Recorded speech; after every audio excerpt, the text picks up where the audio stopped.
Apparently we need New York to grow freaking plants. You'd think I'd be able to do it in Florida. But nope. No. I just feed the animals. And fill up the trash can.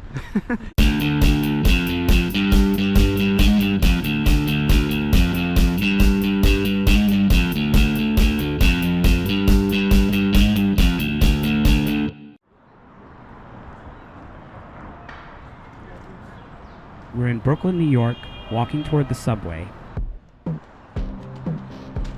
Our stop is the York Street subway station, and our goal today is to explore as much of Brooklyn as we can in one day.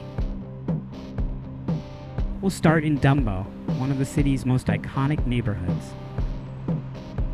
We want to see the Brooklyn Flea Market.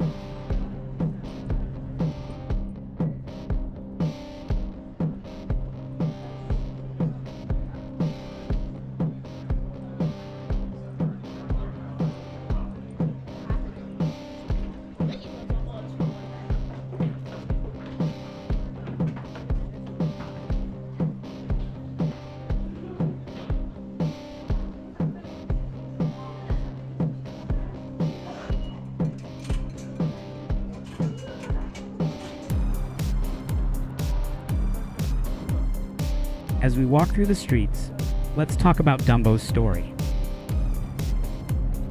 Because this place didn't always look the way it does now. The name Dumbo stands for down under the Manhattan Bridge overpass. And back in the 19th and early 20th centuries, it was a gritty industrial hub. Warehouses, factories, and shipping docks filled the area, supplying everything from coffee to soap to paper goods for the city. It wasn't the kind of neighborhood where people came to relax or spend a day exploring. It was noisy, dirty, and separated from much of New York by the bridges and the waterfront. But in the late 1970s and early 80s, things started to change. Artists discovered Dumbo's massive warehouse spaces, perfect for studios and loft living, and the cheap rent made it even more appealing.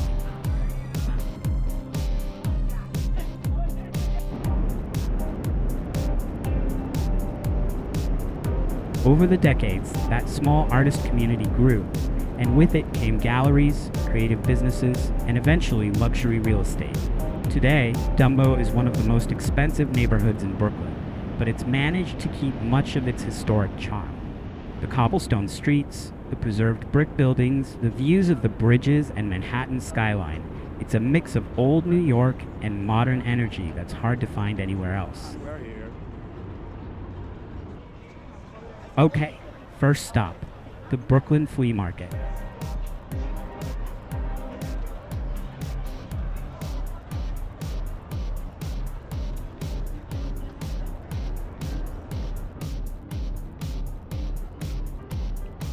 Founded in 2008, it's become one of the most famous flea markets in the country. It's open on weekends from April through December, usually from 10 a.m. to 5 p.m., and it draws both locals and tourists. What makes it so special is the variety. Vintage clothing, mid-century furniture, antique collectibles, rare vinyl, handmade jewelry, and even original artwork from local makers.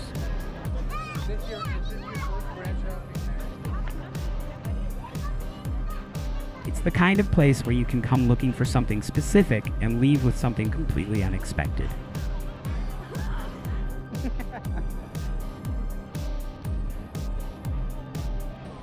Even if you don't buy anything, the atmosphere is worth experiencing.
After exploring the market, we head toward one of New York City's most photographed intersections, Washington Street and Water Street.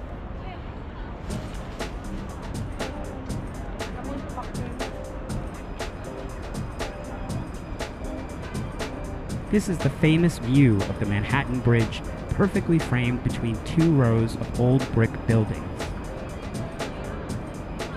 And if you look through the arch of the bridge, you can see the Empire State Building in the distance. This corner has appeared in movies, TV shows, and countless social media feeds. It's not just a photo spot, it's a piece of New York history.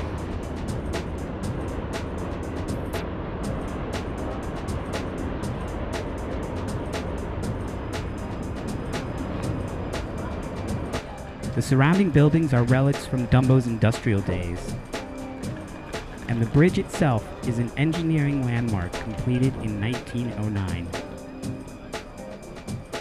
Standing here, you get a real sense of how the old and the new coexist in this part of Brooklyn.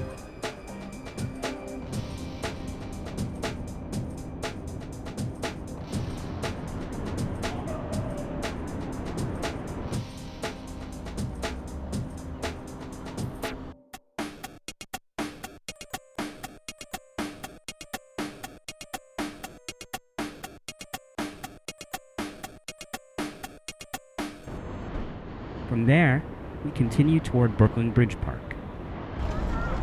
So, Crystal is gonna try the lobster roll. They say... New York's best. Yeah, let's see. What do you think? Well, if it's the only one we try from New York, it is. Well, but you can compare with another one. I think we should. I would like to find some oysters for dinner as well. Okay. Okay. Looks properly seasoned.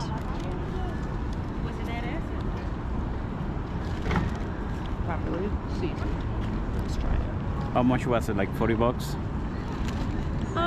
With chips and a drink, about 50. 50, okay. So 6 ounce.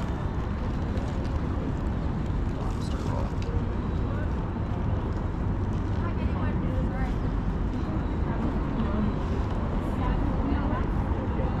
1 to 10?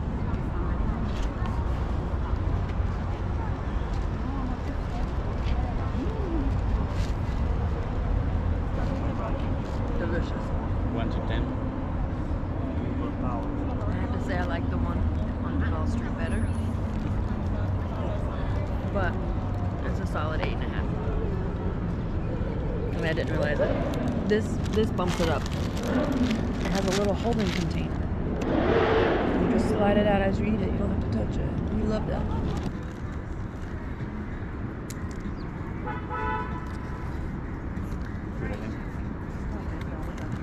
One more.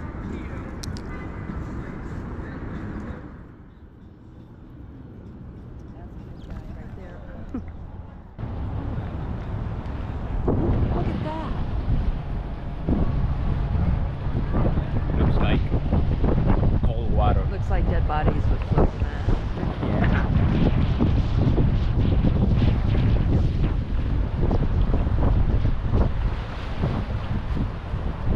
This is a really cool area.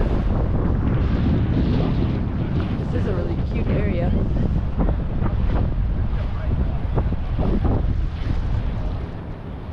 The wind off the water is really cold compared to not shoreline, so It is. I wore crop top. It is. But it's so cold.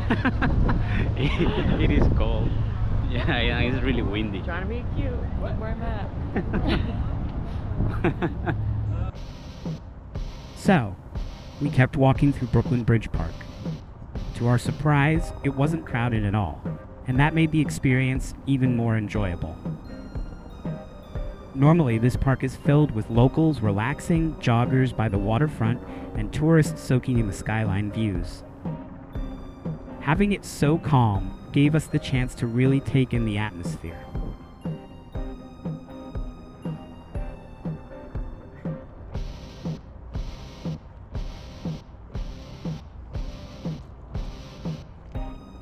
Brooklyn Bridge Park is relatively new compared to the historic neighborhoods around it. The first section opened in 2010, and since then it's grown into an 85-acre waterfront park stretching over 1.5 miles along the East River. It was built on what used to be abandoned shipping piers, turning old industrial space into green lawns, gardens, playgrounds, sports fields, and paths with incredible views of the Manhattan skyline. It's one of the best examples of how New York reuses its waterfront, giving people more access to the river while preserving the city's history. After enjoying the peaceful walk through the park, we decided to head to our next destination, Greenwood Cemetery. It might sound unusual to visit a cemetery, but Greenwood is one of Brooklyn's most beautiful and historic landmarks, and we couldn't pass it up.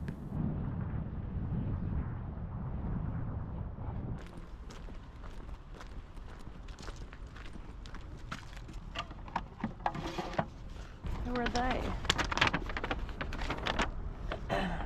Okay. In my best professional opinion, we're there. Yeah. Yeah, we're right here. Yep. That's us.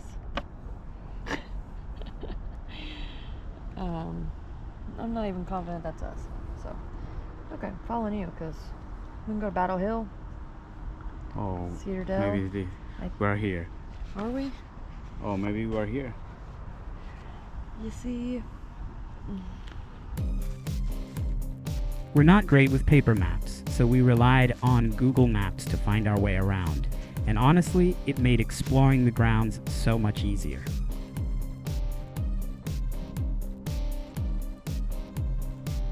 Greenwood Cemetery was founded in 1838 and covers nearly 500 acres, making it one of the largest and most historic cemeteries in the United States. At the time of its opening, it became so popular as a place to stroll, picnic, and reflect that it actually inspired the creation of Central Park and Prospect Park. What's extraordinary about Greenwood is the history. More than 500,000 people are buried here, including famous names like artist Jean-Michel Basquiat, composer Leonard Bernstein, and Charles Ebbets, the owner of the Brooklyn Dodgers. There are also Civil War generals, inventors, politicians, and even Samuel Morse, the creator of the telegraph.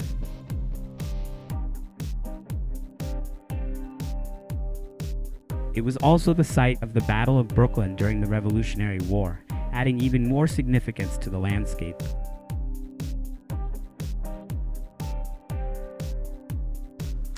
thank you, did it. After walking the grounds and taking in all that history, we noticed the sun starting to set. So it was time to head out and find some dinner.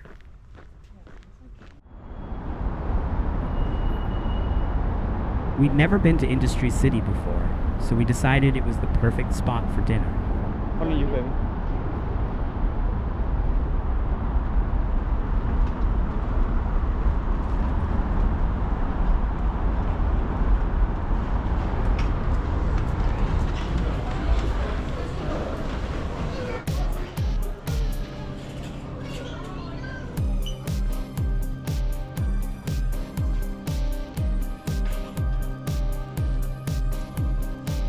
When we arrived, we started by exploring the mini mart and immediately noticed how heavily it leaned into Asian products.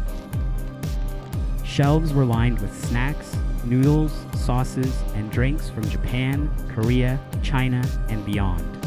It felt like stepping into a carefully curated global grocery, and we could have spent forever looking at everything.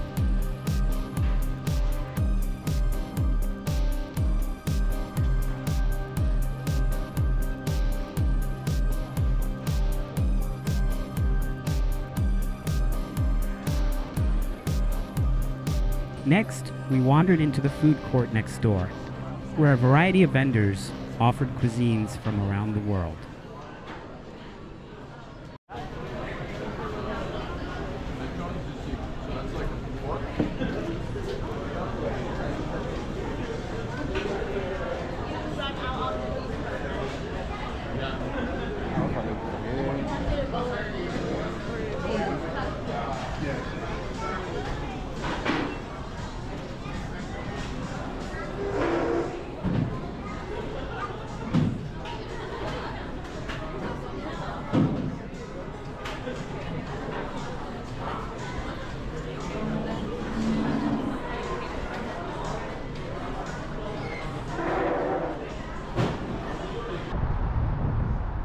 Then we decided to check out the dining options in one of the adjacent buildings.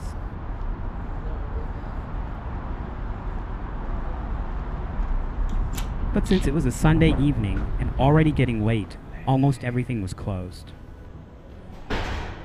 Industry City was originally built in the early 1900s as a massive complex of warehouses and manufacturing spaces. For decades, it was the heart of shipping and production in Brooklyn, where goods from all over the world passed through the port. By the mid-20th century, as shipping moved elsewhere, the area fell quiet. But in the last decade, Industry City has been completely revitalized, transformed into a creative hub that combines art, food, culture, shopping, and workspaces.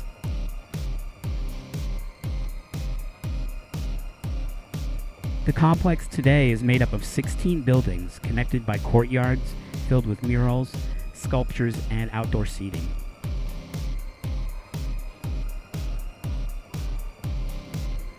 Inside, you'll find everything from artist studios and design shops to breweries, restaurants, and pop-up markets. It's part food hall, part shopping destination, and part cultural center. All mixed together in one of the most unique redevelopments in Brooklyn.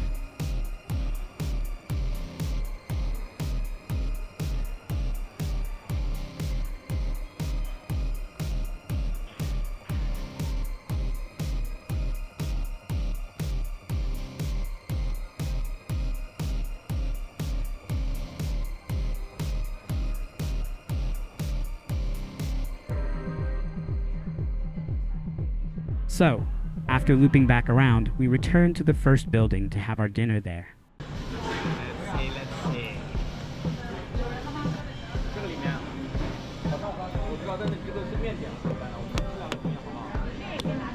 Even with fewer places open, there was still plenty to choose from.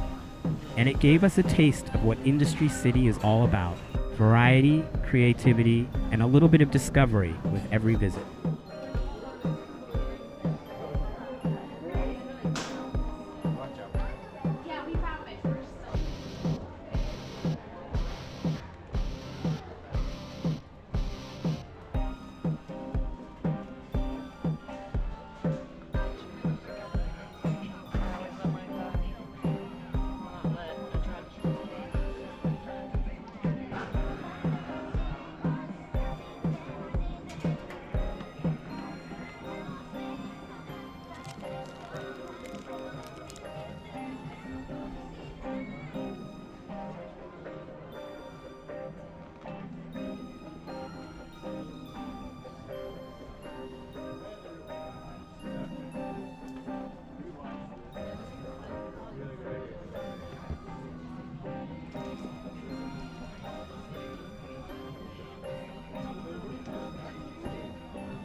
Thank you so much for watching the video. If you enjoyed it, let us know what you think in the comments below.